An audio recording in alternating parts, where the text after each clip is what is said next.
Waziri wa vita wa Marekani Peter Hegseth amemwondoa madarakani mkuu wa majeshi ya nchi kavu Randy A. George kwa kumtaka astaafu mara moja, hatua inayokuja wakati wa vita vinavyoendelea kati ya Marekani, Israel na Iran.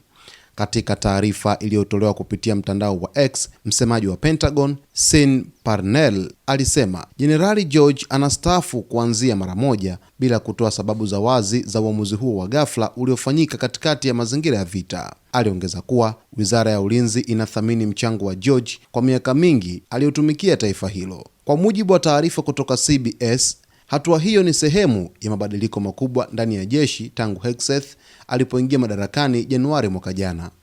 Chanzo kilicho karibu na maamuzi hayo kilieleza kuwa Hegseth anahitaji kiongozi mpya atakayetekeleza maono yake pamoja na Rais wa Marekani Donald Trump kuhusu mwelekeo wa jeshi.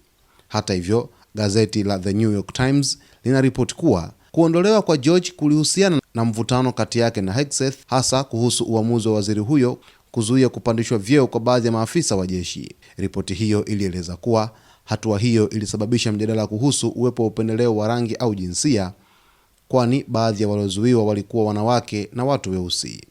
Jenerali George mwenye umri wa miaka 61 aliteuliwa kushika wadhifa huo mwaka 2023 chini ya utawala wa Joe Biden. Katika kipindi chake alihudumu katika maeneo mbalimbali ya vita ikiwemo Iraq na Afghanistan, na alijulikana kwa juhudi za kuboresha jeshi kwa kuondoa matumizi yasiyo ya lazima pamoja na kuingiza teknolojia mpya kama mifumo ya akili bandia na droni za kukinga makombora. Ripoti zinaeleza kuwa maafisa wengine wawili waandamizi pia wameondolewa: Jenerali David M. Hodney, Meja Jenerali William Green Jr. Hata hivyo, Pentagon bado haijathibitisha rasmi taarifa hizo. Wakati huo huo, mjadala umeibuka kuhusu kauli za baadhi ya viongozi wa Marekani kuhusisha vita dhidi ya Iran na masuala ya kidini.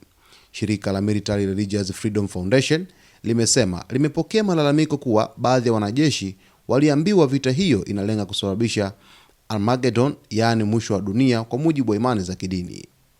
Kuondolewa kwa Jenerali George kunachukuliwa kama sehemu ya mabadiliko makubwa ndani ya jeshi la Marekani, huku kukiwa na maswali mengi kuhusu sababu halisi ya uamuzi huo, hasa kutokana na muda wake wakati wa vita vinavyoendelea. Hatua ambazo waziri wa vita wa Marekani au waziri wa ulinzi Peter Hegseth ameweza kuzichukua baada ya kuweza kumtaka mara moja mkuu wa majeshi ya nchi kavu Army Chief of Staff Randy A. George aweze kujiuzuru, ni hatua ambayo inatazamwa kama ni shinikizo kutokana na vita ambavyo vinazidi kuendelea kwa hivi sasa kutoka huko Mashariki ya Kati, kati ya Iran, Israel pamoja na Marekani, huku wachambuzi wengine wakiamini kwamba huenda labda alikuwa akipinga ile ground invasion, yani uvamizi wa kijeshi wa ardhini nchini Iran, ambapo ripoti zinaeleza kwamba zaidi ya wanajeshi 3,000 tayari wamewasili Mashariki ya Kati ili kutekeleza mission hiyo au kutekeleza operation hiyo. Sasa basi tutazidi kuweza kufuatilia kwa undani kabisa kuhusu kile ambacho kinaendelea juu ya sakata hili, mtazamaji wetu, lakini ni kuombe uendelee kuwa nasi wakati wote kwa kusubscribe channel yetu, kulike, kucomment pamoja na kushare.